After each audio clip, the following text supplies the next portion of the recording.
Good evening everyone, welcome back to our channel. आज मैं आपके साथ डिस्कस करूंगी इलेक्ट्रोमैग्नेटिक रेडिएशंस क्या होती है। तो देखिए, जो इलेक्ट्रोमैग्नेटिक रेडिएशंस होती हैं वो एक तरीके की रेडिएंट एनर्जी होती है जो कि किसी सोर्स से एमिट होती है। और वो किसकी फॉर्म में एमिट होती है? तो वो लाइट की फॉर्म में भी एमिट हो सकती है, हीट की फॉर्म में भी हो सकती है एंड साउंड की फॉर्म में भी हो सकती है। तो फर्स्ट पॉइंट में हमें यही समझाया गया है कि an electromagnetic radiation is a radiant energy. ये जो इलेक्ट्रोमैग्नेटिक रेडिएशन है वो एक रेडिएंट एनर्जी है एमिटेड फ्रॉम एनी सोर्स, जो कि किसी सोर्स से एमिट होती है इन the form of light, heat और साउंड। सेकेंड, हमें यहाँ पर ये समझाया गया है कि जो इलेक्ट्रोमैग्नेटिक रेडिएशंस होती हैं उनमें वेव नेचर और पार्टिकल नेचर दोनों ही नेचर प्रेजेंट होते हैं। इसलिए ये जो हमारी इलेक्ट्रोमैग्नेटिक रेडिएशंस हैं इनको डुअल नेचर बोला जाता है, कि इनके पास डुअल नेचर होता है। That means electromagnetic radiations possess the particle nature as well as wave nature। यानी ये जो इलेक्ट्रोमैग्नेटिक रेडिएशन होती हैं इनमें पार्टिकल नेचर भी होता है और इनके पास वेव नेचर भी होता है। इसलिए बोला जाता है कि जो इलेक्ट्रोमैग्नेटिक रेडिएशंस होती हैं ये डुअल नेचर शो करती हैं, यानी दस they have the dual nature. इसलिए इनको बोला जाता है डुअल नेचर। क्यों? क्योंकि इनके पास पार्टिकल नेचर भी होता है और इनके पास वेव नेचर भी होता है। A light ray consists of a stream of particles. यानी जो लाइट रे है वो किससे उसके पास क्या होते हैं? पार्टिकल्स होते हैं जिनको हम फोटोन बोलते हैं, moving in the form of waves, जो कि वेव की फॉर्म में मूव करते हैं। यानी जो लाइट रे है वो किससे मिलकर बनी होती है? पार्टिकल्स से मिलकर के बनी होती है।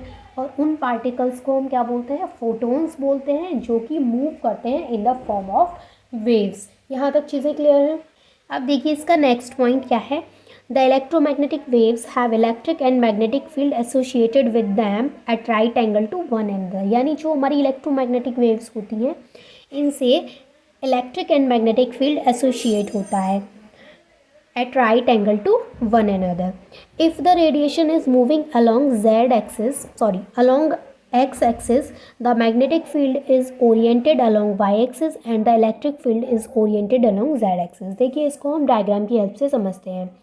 जैसे हमारे पास है यहाँ पर ये x एक्सिस है, ये y एक्सिस है, ये z एक्सिस है। तो यहाँ पर बोला जा रहा है if the radiation is moving along x axis, अगर जो हमारी रेडिएशन है ये एक्स एक्सिस के अलोंग मूव कर रही है तो जो हमारा वाई एक्सिस है उसके अलोंग क्या होगा? Magnetic field is oriented along Y axis.